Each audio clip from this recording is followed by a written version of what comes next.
Available now. Link below. Now we delve into a fiery statement by MSNBC's Joy Reid, who's turned the spotlight on what she calls a poetic racial reckoning in the Trump trials. Led by black public officials, these proceedings are not just legal battles, they are a symbol of a cultural shift. But what's really at stake here? Stay tuned, because by the end of this report, you'll discover why this story matters deeply to every single American. Now, before we jump into today's deep dive, a quick word from our sponsor, because in today's climate, where trials and tribulations seem to mirror the challenges we face daily, why not fortify yourself from within? Visit getthetea.com. They offer a unique blend of supplements and cleansing teas perfect for bolstering your defenses. Especially now, as the legal dramas unfold, it's a great time to focus on personal health. Plus, if you use code NEXTNEWS, you'll get an extra 10% off. Again, that is getthetea.com, code NEXTNEWS. You'll find the link down below. Now, as we return to our discussion, it's essential to frame the context of Joy Reid's controversial remarks. Recently, she stated on her show that the trials against Donald Trump represented a poetic form of racial reckoning. This perspective is not just a throwaway comment, it's a loaded declaration that paints the legal action against Trump as a milestone in the broader narrative of racial justice. Reid emphasized the significance of black public officials like Manhattan DA Alvin Bragg and Fulton County DA Fani Willis leading these charges. Watch.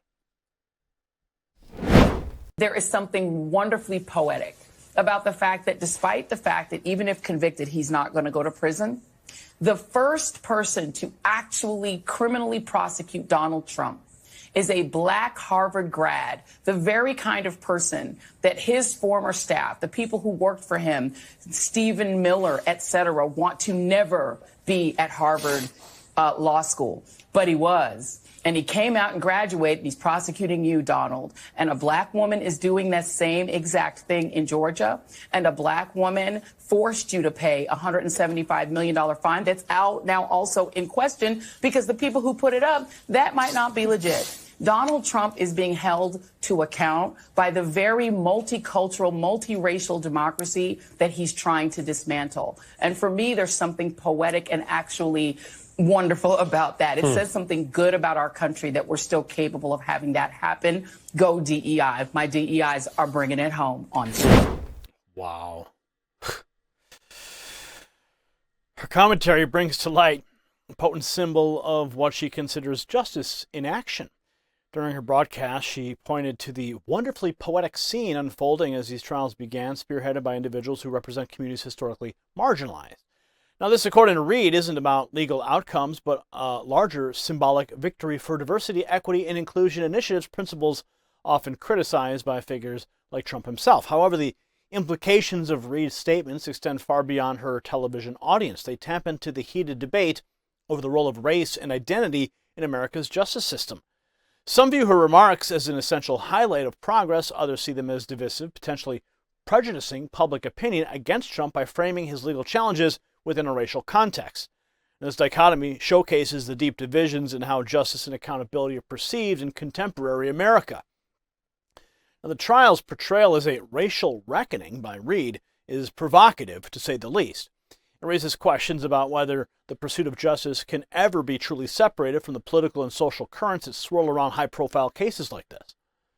Now, the involvement of key black figures in this prosecution, or these prosecutions, adds layers to the narrative, making this not just a legal battle, but a cultural moment that could redefine perceptions of racial equality in the United States. Now, critics argue that Reid's narrative risks undermining the legal system's perceived neutrality, suggesting that the trials are more about scoring political points than administering justice. Now, this concern is particularly potent in a country grappling with its complex racial history and ongoing debates over equality and representation. So as we continue to watch the story unfold, it's clear that the outcome of these trials could have ramifications far beyond the courtroom.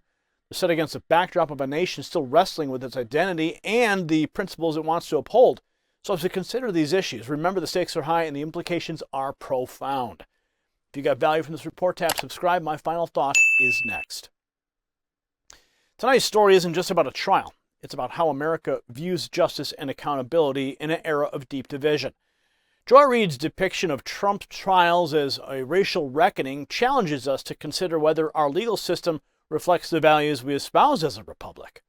As we navigate these turbulent waters, let's strive for a justice system that truly embodies fairness and equality for all. This, my friends, is the heart of our national dialogue. Congratulations, you made it to the end of the video. Now keep up your quest for truth with this next news report. And if you found our channel enlightening, join the millions who agree with you. Tap subscribe. Thank you for watching the Next News Network.